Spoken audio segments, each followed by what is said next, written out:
नमस्कार मंडळी, आता वाजलेले हे दुपारचे 2. तर चला बघू आपण दुपारी जेवायला काय काय केलेलं आहे.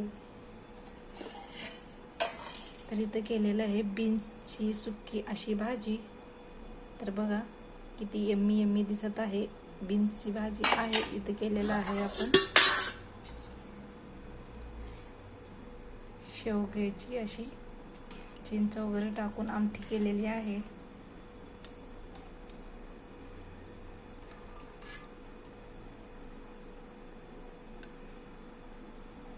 रस्सम सारखी भात पांढऱ्या भाताबरोबर खूप छान लागते. इथे केलेला आहे असा पांढरा भात.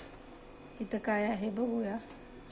तर इथं केलेलं आहे अशी कांद्याची चटणी.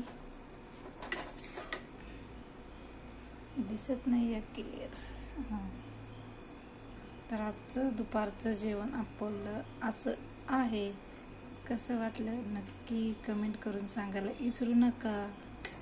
आणि व्हिडिओ आवडला असेल तर लाईक आणि शेअर नक्की करा.